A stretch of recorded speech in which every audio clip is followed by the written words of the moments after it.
Vamos a platicar de algo muy interesante. Este tema yo le he llamado el arrepentimiento no está de moda. Sabe que las modas pasan, ¿no? Pero dicen que luego las modas vuelven.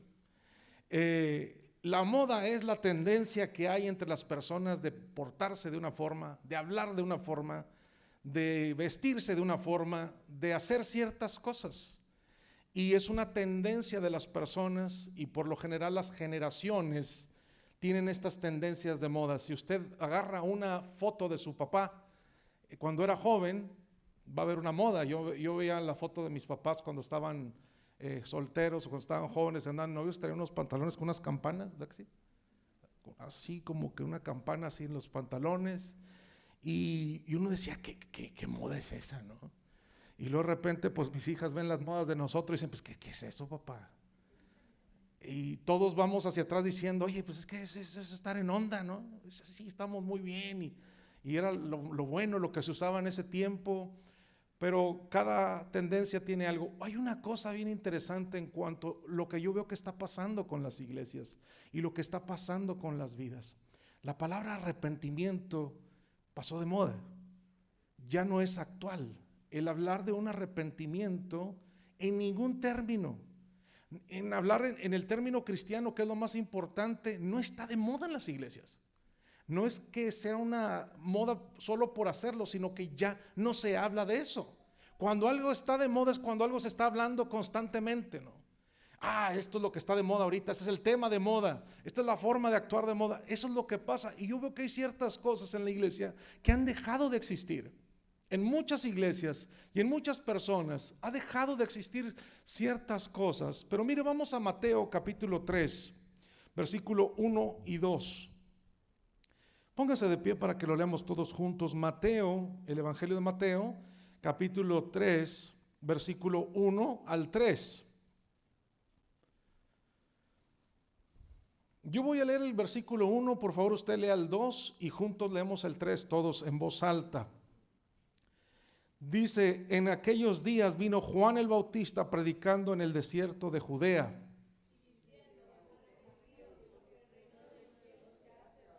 Todos juntos, pues este es aquel de quien habló el profeta Isaías cuando dijo, voz del que clama en el desierto, preparad el camino del Señor y enderezad sus sendas. Padre, en esta hora venimos delante de tu presencia para agradecer tu presencia en este lugar y cómo nos has convencido de la realidad que eres tú para nosotros.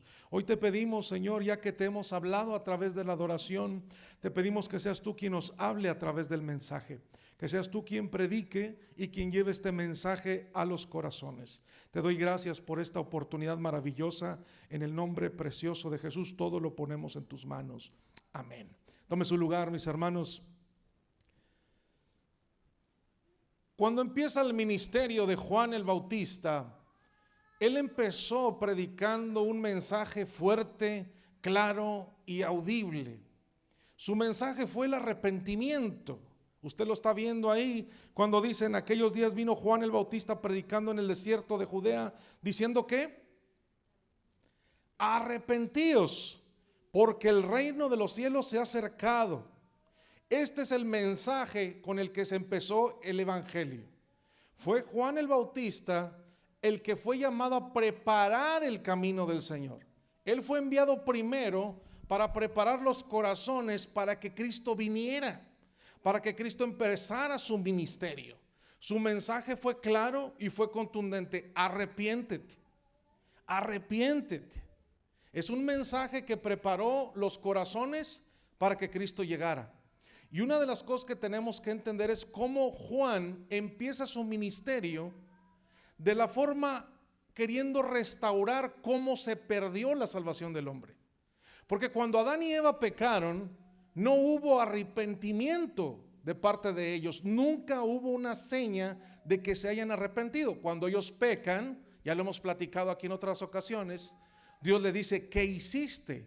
Y Adán, en vez de decir, Señor, cometí un error, pequé contra ti, te ofendí, violé la regla que pusiste, él no hizo eso. Él se justificó diciendo que su esposa y Dios eran los culpables de su error. Y cuando va Dios con Eva, Eva hace lo mismo. No hay una muestra de arrepentimiento. Y esa falta de arrepentimiento los echó del paraíso.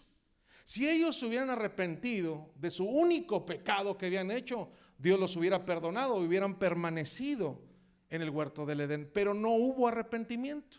¿Qué pasó después? La siguiente generación, es decir, Caín, el hijo mayor, mata a sangre fría a su hermano, a su otro hermano, solo por envidia, por celos, por ira, por enojo, mata a su hermano. Y cuando se le presenta a Dios, le dice: ¿qué hiciste? Tampoco hay arrepentimiento en Caín. Lo que parece en Caín es que le pareció muy grave el castigo que Dios le estaba dando. Tú vas a andar errante en la tierra, y le da una serie de consecuencias de su pecado. Y Caín lo que dice es que esto es demasiado duro para ser soportado. ¿Cómo no pensó? Es que es demasiado duro lo que yo hice. Yo hice muy mal. No, a él le pareció grave el castigo, no el pecado. Y nunca hubo un arrepentimiento. Por eso Dios fue desechando las vidas, por falta de arrepentimiento. Cuando llega Juan el Bautista, retoma el mensaje de por qué lo que se perdió, falta de arrepentimiento. Y empieza a predicar lo que Adán y Eva no tuvieron y lo que Caín y otras generaciones omitieron: el estar arrepentidos. Y empieza predicando desde ahí: arrepentidos. Y dice: voz del que clama en el desierto, preparad el camino del Señor, enderezad sus sendas. Mire cómo la falta de arrepentimiento alejó a Dios. Y cuando Juan el Bautista viene, dice: me enviaron a preparar el camino del Señor para que regrese la relación que teníamos perdida con Él. Y empezó hablando del arrepentimiento. ¿Alguna vez usted se ha sentido arrepentido de algo? ¿Sí? Yo sí. Pero sabe una cosa, que el arrepentimiento no está de moda. Yo he visto que en las iglesias, aún el mensaje del evangelio, cuando alguien le presenta a Cristo a otro, omiten la necesidad de arrepentirse. Le ofrecen a un Cristo que perdona incondicionalmente y que salva y que ayuda. Y sí, Él salva, pero el mensaje empezó con arrepentirte. Y muchas iglesias ofrecen a Cristo sin el paso del arrepentimiento.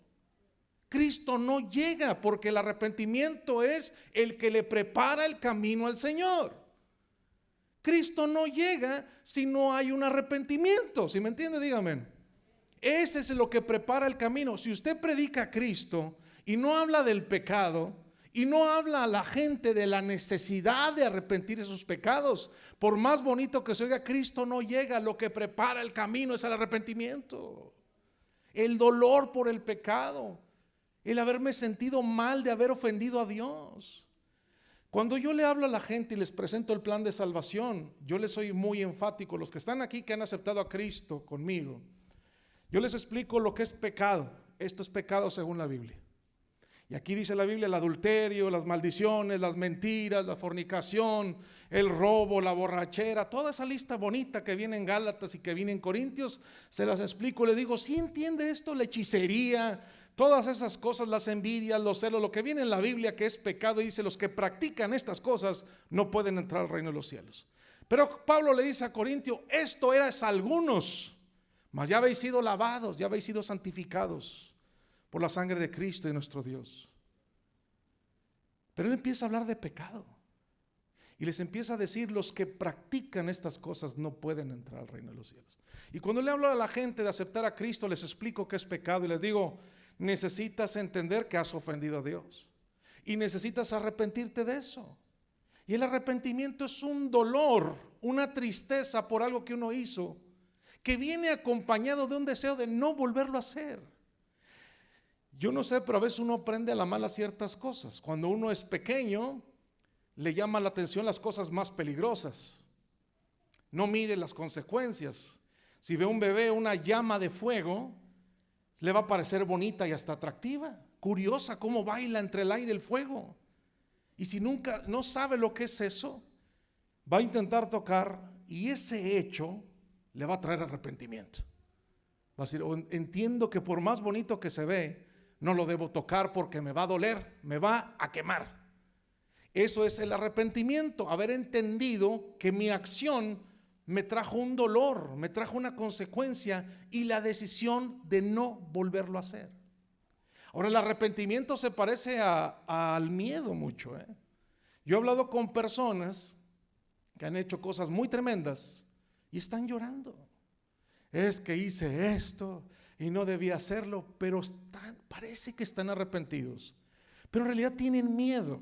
¿Por qué? Porque al haber hecho eso la policía lo está buscando, porque la esposa quiere el divorcio, porque esto, y no parece que estén arrepentidos, tienen miedo de perder lo que tienen. Pero ya cuando pasa el peligro, vuelven a hacer lo mismo, porque no estaban arrepentidos, solo tenían miedo de las consecuencias. No sé si me explico. Eso es muy curioso, pero solo el tiempo te dice si alguien verdaderamente está arrepentido o pareciera que está arrepentido. Solo ya pasó la amargura del castigo y volvemos a hacer lo mismo. Ahora yo quiero que veamos algunas cosas. Vamos a Primero de Reyes, porque lo primero que quiero ver es la herramienta principal del arrepentimiento, es la tristeza. Primero de Reyes, capítulo 1, versículos 5 al 6. Nos va a hablar de uno de los hijos del rey David. Yo he mencionado esto en otras ocasiones. Dice: entonces Adonías, hijo de Agit, se rebeló, diciendo: yo reinaré. Y se hizo de carros y de gente de a caballo, y de 50 hombres que corriesen delante de él. Y su padre nunca le había entristecido en todos sus días con decirle: ¿por qué haces así? Además, este era de muy hermoso parecer y había nacido después de Absalón. Lo que estamos viendo es a Adonías, hijo de David, que se levantó en contra de su propio padre, haciéndose de un ejército para él reinar. ¿Por qué actuó con esa rebeldía? ¿Por qué actuó con esa frialdad? La clave la está diciendo ahí mismo. El libro dice que su padre, o sea David, nunca nunca lo había entristecido, diciendo: ¿por qué estás haciendo así? ¿Sabe por qué en estos días estamos viviendo cosas muy sorprendentes? Ayer venía manejando con mi esposa y mis hijas. Estamos hablando de ciertas noticias. Dije: yo me acuerdo cuando era niño, no le va a decir así le hacían los coyotes en aquel tiempo también. Y en ese tiempo, estamos hablando de mi infancia, fue por ahí de los 80s. Ya no le haga bulla, hijo, una vez. Pero no recuerdo que hubiera noticias en los periódicos o en la televisión de que había aparecido un hombre sin cabeza, o que hubiera aparecido alguien mutilado, o que hubiera... Cuando eso sucedía, era un escándalo. Era un escándalo. La gente se palidecía, se asustaba de que hubiera alguien capaz de hacer algo así, que anduviera suelto. La gente se asombraba y se perturbaba de que un hecho tan violento se hubiera hecho. Si un simple asesinato, la gente se asustaba. Ver un acto de violencia como los que hoy ya vemos como algo normal, como un niño que se metió a cuchillar a sus compañeros, como un niño que se metió a balacear a otros, como personas allá en México de repente que aparecen los narcotraficantes decapitados y cosas como esa. La gente ya lo ve como algo casi normal.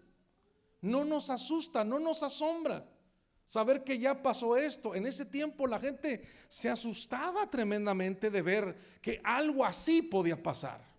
Terrible, tremendo.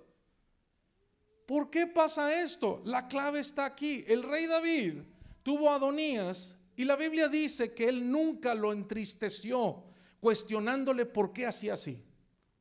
Quiere decir que nosotros nublamos la conciencia de los niños cuando les impedimos la tristeza cuando son niños. No queremos que se sientan tristes bajo ninguna circunstancia. Si se hacen mal y usted los regaña y empieza luego lo va: no, mijito, no llore, no llore. Déjelo que llore, no se va a morir, no se va a deshidratar. Tiene que sentirse mal si hace algo mal. Ahora, las abuelas que están aquí, discúlpenme, pero las abuelas son el peor enemigo de la tristeza. Porque cuando un niño hace mal, no, mi madre sí lo entendió, le costó, pero lo entendió. Cuando un niño hace algo mal, usted se va a ver cuál es el lado débil de esa familia. Si usted le dice a su hijo: no hagas esto, y el niño empieza a llorar, se va a ir corriendo con el que le consuela. Y si alguien le consuela, el niño va a decir, él está mal. El que me castigó y el que me regañó está mal, porque me están consolando. Entonces está mal. Y lo que quiere el niño es que el papá venga arrepentido por haberle dado unas buenas, por haberlo castigado y enojado. Pero crecen sin remordimiento. También tiene mucho que ver lo que los niños... Cuando yo era pequeño había una caricatura que yo no sé cómo la permitían, se llamaba Remy, no sé si alguien la vio. No es de su época, yo sé que no, pero era una caricatura que te la pasabas llore y llore. Era un niño que perdió a su familia y se lo dieron a un vendedor ambulante. Y el vendedor ambulante tenía una compañía de teatro ambulante que se presentaba en varios lados, tenía perros, tenía changos, tenía un montón de cosas, y al niño lo obligaba ahí como que a participar para ganar dinero. Y se muere todo el mundo, se mueren los perros, se mueren los changos, se muere el señor, se muere todo el mundo. Y uno está ahí como niño viendo una caricatura y, ay, ¿por qué se...? No sé, pero había cierta sensibilidad. Ahora no, están los niños viendo las caricaturas, mátalo, mátalo. Y nos preguntamos por qué es que los niños han perdido la sensibilidad y el arrepentimiento. Ya no se sienten mal. Adonías se levantó contra su propio padre a levantar un ejército y a ponerse él como rey egoísta. Y la razón fue porque su papá nunca lo entristeció. Cuando alguien hace algo mal, se necesita sentir mal. Es bueno que llore por haber hecho algo mal, porque de ahí nace el arrepentimiento. De ahí surge el arrepentimiento. En estos días, cuando tú le hablas a la gente de Cristo, ya no quieren saber de pecado. Las iglesias no predican del pecado porque eso hace sentir mal a las personas. Y no queremos que nadie se sienta mal. El pastor que habla duramente contra... Aquí vino unos hermanos que lo recomendaron, dijeron, vayan a congregarse con el hermano Gerardo, predica bien duro y les va a dar, pero les va a gustar. Con esas referencias me los mandaron. Yo dije, ¿a poco sí tan duro? Pero realmente uno se da cuenta que ya no se predica así. Y si se predica de forma genérica. Es que el pecado está mal. Sí, el pecado en general, todos dicen amén. No, el pecado que tú haces está mal. Si estás en adulterio, tú que estás en adulterio. Si tú estás robando, estás defraudando, tú que estás robando. Yo no me meto con las personas, no digo Pancho, tú el ratero, no digo nombres, no digo nada de eso. Se ataca al pecado, no al pecador. ¿Y quién se ofende? Pues el que lo anda haciendo. Si no lo hace usted, entonces ¿por qué sale bien enojado? No. Pero ese malestar que viene en el corazón es la obra del Espíritu Santo en nuestras vidas.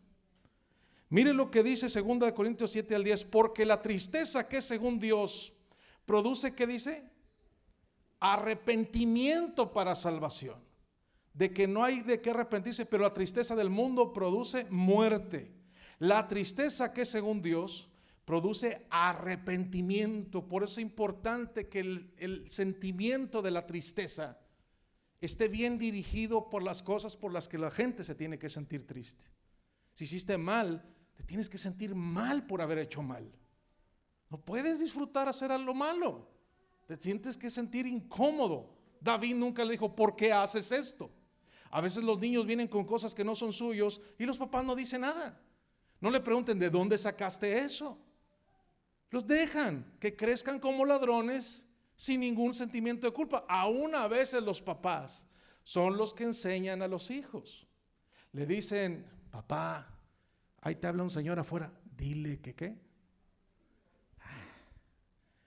Dile que no estoy. Y luego el hijo viene y le echa mentiras y uno dice, mira este niño cómo salió mentiroso. ¿Cómo salió?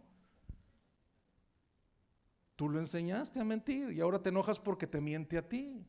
Y lo estás enseñando a mentir sin arrepentimiento, sin dolor de haber hecho algo malo. Es importante que nosotros volvamos a la tristeza que es según Dios. El problema es que usted esté haciendo cosas que está haciendo, que sabe que están mal y no se sienta mal por ello. Ahí hay un problema, hay un adormecimiento, hay algo que va a ser un problema que se vuelve una complicación. Mire el punto número 2. Y quiero que lo veamos ahí en Romanos capítulo 2:5. Si no quiere, ahí está el pasaje. Dice, pero por tu dureza y tu corazón, ¿qué dice? No arrepentido, atesoras para ti mismo ira, para el día de la ira y de la revelación del justo juicio de Dios. Dice, porque tu dureza. Es que el problema cuando yo no me siento mal por hacer algo que está mal, es que el corazón se empieza a endurecer y a endurecer y a endurecer y a endurecer. La Biblia dice, hablando de los homosexuales, que lo dice muy claramente, dice, como ellos decidieron no tomar en cuenta a Dios, Dios los entregó en una mente reprobada para hacer cosas que no convienen. Es decir, hay un momento, yo he hablado con personas homosexuales y al principio se sienten mal, como el adúltero se siente mal cuando está haciendo algo malo, como el fornicario al principio se sienten mal, sienten culpa, y es la obra del Espíritu Santo diciendo, no debes de hacer eso. Pero la segunda vez te vuelves a sentir mal, pero no tan mal. La tercera no. Ahora que tenemos que la gente lo comprobamos, porque ahora los homosexuales empiezan a justificar diciendo que ahora los que no son así están mal. Yo ya no me quiero sentir mal, quiero que los demás se sientan mal en vez de yo sentirme mal. Y quiero que tú aprendas a decirme ella cuando soy él, para ya no sentirme mal, para no sentirme incómodo, para no sentir que estoy haciendo algo mal. Y quieren que todos normalicen lo malo para ellos no sentirse mal. Pero eso ya es empezar a pensar como dice la Biblia. A lo malo le llaman bueno y a lo bueno le llaman malo. ¿Cuál es el peligro de la falta de arrepentimiento? Lo que dice ahí. Por tu corazón no arrepentido atesoras, es decir, estás juntando para ti mismo ira para el día del juicio. Llega un momento en que se endurece el corazón y ya no se siente mal por mentir. Ya no se siente mal por defraudar. Ya no se siente mal por andar en un adulterio. Yo he visto personas que vienen y me dicen, pastor, pero no puede ser que esté mal, porque yo lo amo y ella me ama. Entonces, ¿cómo puede ser? Y hasta le buscan el lado amable diciendo, ¿que no Dios es amor? Y revuelven la escritura de una forma tan absurda que dice la Biblia, sí, Dios es amor, pero el amor no hace nada indebido. No busca lo suyo, no daña, no lastima, ni menos ofende las reglas de Dios. Eso no es amor, es una pasión desordenada.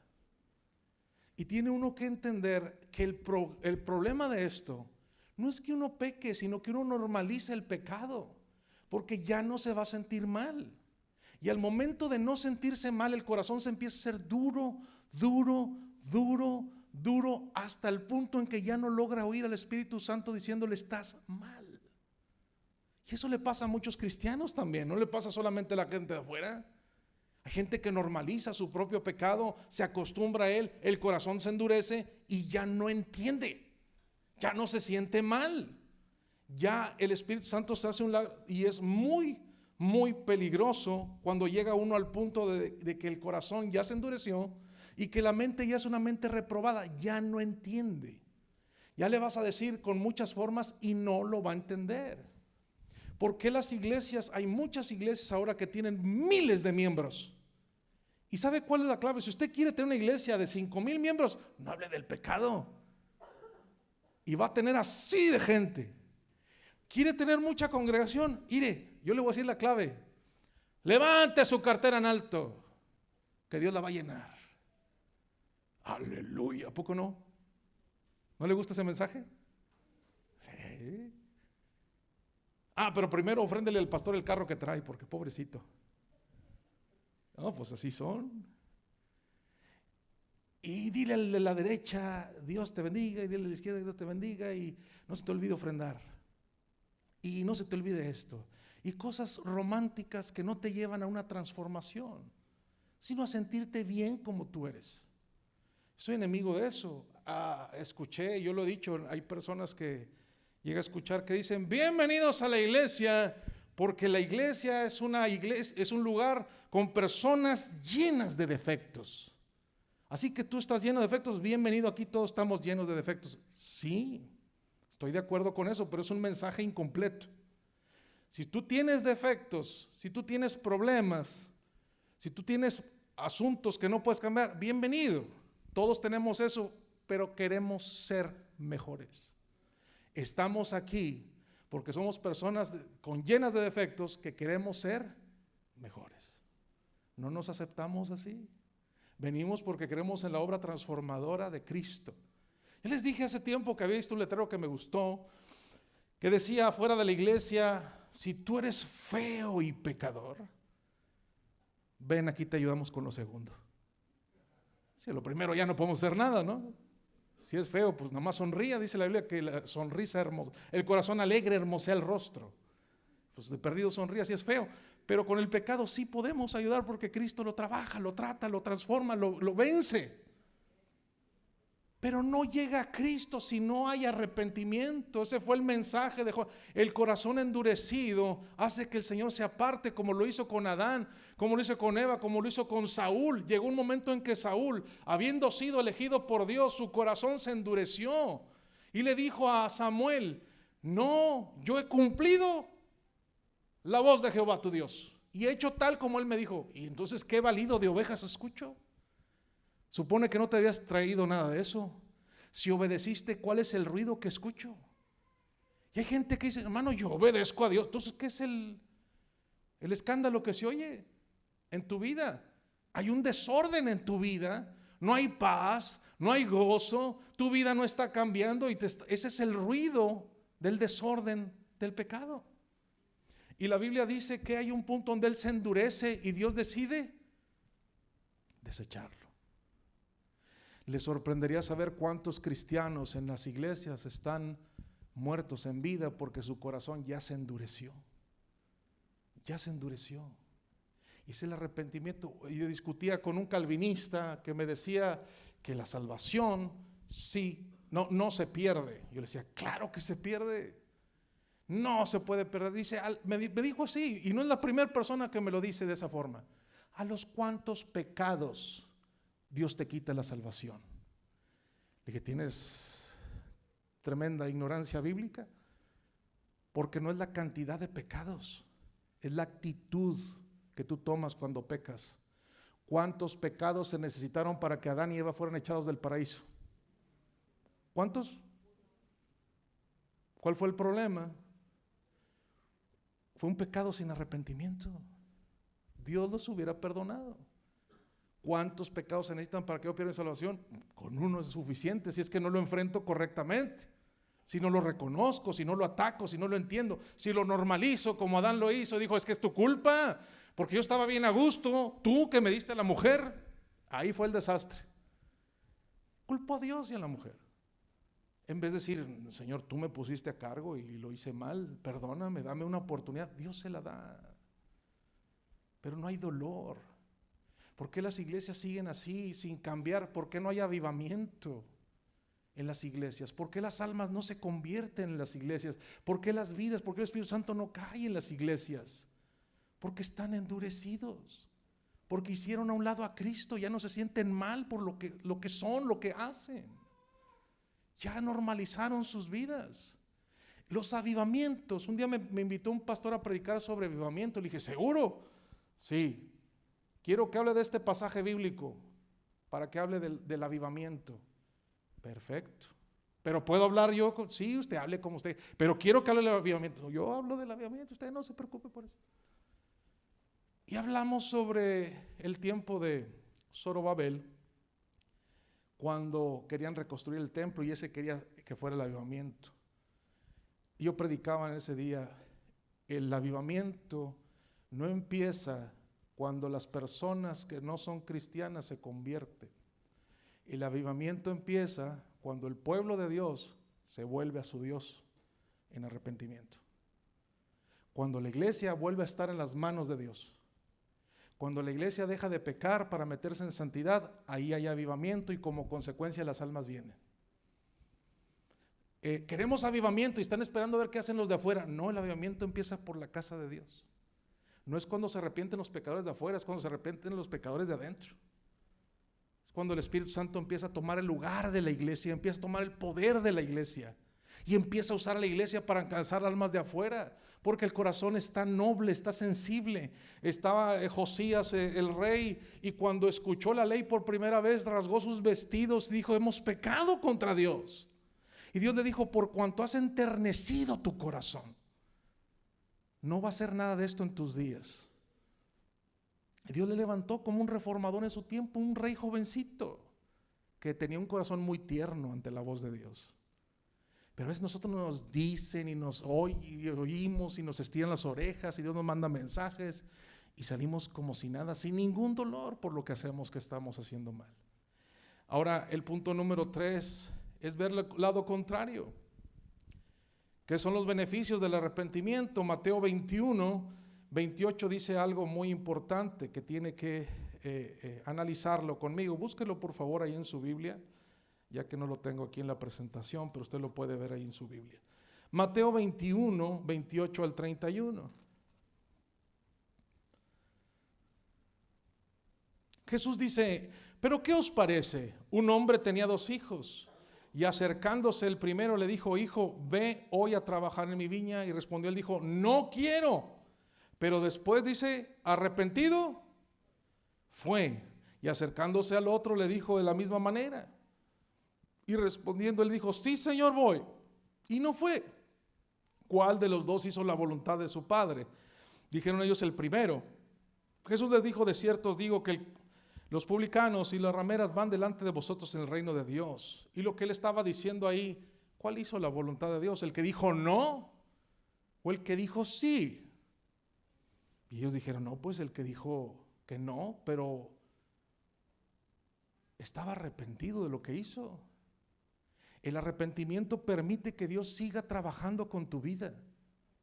Permite que tú sigas en las manos del alfarero, porque reconociste que que hiciste un error y que no quieres hacerlo. Obviamente hizo incorrecto, es decir, no quiero ir, y eso fue injusto. El padre le estaba dando todo, tenía la bendición de vivir con él, de estar junto con él, y aún así él dice: no quiero hacerlo. Pero el Espíritu Santo trabaja con este hijo y dijo: oye, ¿no crees que hiciste mal en haber dicho así tu padre? Y arrepentido fue. El arrepentimiento, mientras está en el corazón del pueblo de Dios, te permite seguir en los proyectos de Dios. El día que se endureció Saúl, fue sacado de los proyectos de Dios. Ya no quiero que sea rey. Y aunque fue rey por un tiempo más, delante del corazón de Dios, él ya estaba desechado. Pero cuando tú te arrepientes de lo que estás haciendo mal, permite que Dios siga trabajando contigo. No frena su obra. ¿Sí me sigue? Dígame, por favor. Pero cuando usted dice no, así como el hijo: ah, sí. Y hay muchas personas que me dicen: ¿y cuándo se va a arrepentir? Sí, ya, falta poquito. Oiga, ¿y cuándo va a buscar a Dios? Ah, sí, hermano, sí vengo, hermano. Aquí me va a ver. Pero no pasa nada, porque todavía no se ha cansado de hacerlo. Y ese va a ser un gran problema. El arrepentimiento es una tristeza que trae un agotamiento. Yo ya no quiero esto. Teniendo esto otro, ¿por qué lo voy a desperdiciar? Es un cansancio. Pero el punto número 1 de los beneficios del arrepentimiento es que permite que Dios siga trabajando en tu vida. En el segundo punto, en Hechos capítulo 3, versículo 19. Es un pasaje que yo uso mucho cuando predico el evangelio a las personas que no conocen de Dios, porque también cuando Pedro recibió el llamado de empezar a predicar el evangelio después de la resurrección de Cristo, estas fueron sus primeras palabras al predicar el evangelio a las personas. Hechos capítulo 3, versículo 19. Vamos a leer desde el 18. Pero Dios ha cumplido así lo que había antes anunciado por boca de todos sus profetas, que su Cristo había de padecer. Así que arrepentíos y convertíos, para que sean borrados vuestros pecados, para que vengan de la presencia del Señor tiempos de refrigerio, y Él envíe a Jesucristo que os fue antes anunciado. El mensaje de Pedro, igual que el de Juan el Bautista, su primer mensaje fue: arrepiéntete. ¿Y qué? Y conviértete. tienes que convertirte. Ese es el punto, es que dice ahí que el beneficio del arrepentimiento dice para que sean borrados vuestros pecados. Y es que al Señor Jesús nunca le ha asustado el hecho de que nosotros nos equivoquemos. De hecho, se lo dijo a Pedro: tú me vas a negar. Y no por eso no estaban los planes de Dios. Un día los apóstoles dijeron: nos va a regañar el Señor porque se nos olvidó comprar pan. Y a estas horas, ¿dónde vamos a comprar? Y el Señor Jesús, que le gusta trabajar así, dice: guardaos de la levadura de los fariseos. ¿Y sabe qué? Así como algunos de nosotros decimos: ya nos está aventando la piedra. Lo está diciendo porque se nos olvidó comprar pan. Ya nos está regañando, nos está aventando indirectas el Señor de que no compremos de los fariseos. Y el Señor Jesús entendió lo que decían, dijo: no. O sea, se equivocaron en traer pan, pues el error va a ser que no vamos a cenar, ¿no? Vamos a ayunar. Ese es el precio que vamos a pagar por el error de ustedes. Pero yo no estoy diciendo de esos errores vas a cometer muchos. Cuídate de la levadura de los fariseos, es decir, cuídate de la hipocresía de los fariseos. Porque cuando entras en ese error es muy difícil sacarte de él. Cuando un cristiano entra en la hipocresía de fingir algo que no es, ese es un error muy delicado que es muy difícil que alguien reconozca. Porque uno ha creado una apariencia de algo que no es, sin arrepentimiento. Cuando uno busca la apariencia como los fariseos, es un disfraz de cristiano habiendo sacado el arrepentimiento. Uno empieza a no sentirse mal y empieza a formar un uniforme de cristiano que le muestra a los demás. Y empieza uno a trabajarlo de esa forma. Dentro no tiene arrepentimiento, exige que los demás se arrepientan, pero él no se arrepiente. Ha creado una imagen. Y eso es muy peligroso cuando la Biblia dice que Él quiere borrar nuestros pecados. Él está dispuesto a perdonarlos. Él sabía que Pedro le iba a negar y aún así le dijo: bueno, nada más cuando pase esto, levántate, cíñete. Y eso es algo que nosotros tenemos que entender. Abogado tenemos con el Padre, claro. Pero para que Jesús pueda entrar como tu abogado, tienes que reconocer tu error y Él lo va a llevar, el error de tu corazón. Si no, tú solo te cierras las puertas del arrepentimiento. Mateo 3, 7 a 8 nos habla de la evidencia del arrepentimiento. Dice: al ver que muchos de los fariseos y de los saduceos venían a su bautismo, les decía, bien bonito, mire cómo decía: generación de víboras, ¿quién os enseñó a huir de la ira venidera? Haced pues frutos dignos de arrepentimiento. Hay algo bien interesante en lo que está diciendo eso. Y Juan el Bautista, con esa ternura que lo caracteriza. Y yo decía la otra vez, yo nunca le he dicho así a nadie en la iglesia, nunca. Y no sé cuánta gente tendría como congregantes el pastor Juan el Bautista en su iglesia hoy en día, porque en vez de decirle ovejas les decía ¿qué? Pero les dice una cosa muy interesante, le dice: ¿quién nos enseñó a huir de la ira de Dios?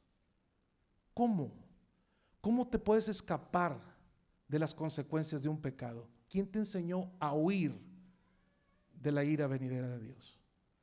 Y esa es la persona que cuando uno no se arrepiente, él te pregunta lo mismo, Juan el Bautista: ¿y tú cómo te vas a escapar? ¿Cómo te le vas a escapar a Dios de las consecuencias de tu pecado? ¿Cómo le vas a hacer? ¿Quién te enseñó a huir? Porque nadie puede huir de las consecuencias del pecado. Nadie. ¿Quién te enseñó a huir de ella? ¿Cómo podrás hacerle? Y hazte una invitación: haced pues frutos dignos de arrepentimiento. Hace poco me hicieron una pregunta y me dijeron: a ver, es que yo no entiendo esa parte, hermano. ¿La salvación es por obras o es por fe, por gracia? ¿Por qué piden obras? No, la salvación es por gracia. Él nos la da por su amor, por su misericordia. Pero lo que se espera es que nosotros demos frutos dignos de arrepentimiento. No es que lo hagamos para ser salvos, sino que las obras que ahora hacemos son el fruto de nuestro arrepentimiento, de la gracia y de la salvación de Cristo. ¿Sí me explico? No es lo mismo antes que después. No haces obras para ser salvo, haces obras porque ya eres salvo. ¿Sí me explico? Eso es diferente. La gente dice, no, entonces ¿cómo? ¿Es por obras o no? No es por obras, porque tú no hiciste nada para ser salvo, nomás arrepentirte y convertir, y Él te salva. Pero la reacción de eso es que tú te empiezas a comportar como una vida salva. Haces frutos dignos de arrepentimiento. Yo quiero decirle a usted que está educando a sus hijos, usted no cambie su actitud si no ve que su hijo está arrepentido de verdad. Y usted lo conoce a sus hijos, hay unos que son bien buenísimos. Son de la Academia de Actores Profesionales, porque hasta parece que perdieron la vista así de un manazo y empiezan a llorar y ya no lo voy a hacer, papá, pero porque ya conocen al papá o a la mamá. Porque luego también hay las mamás que le echan mucho drama. Pégame a mí, viejo, no le pegues a él. Válgame.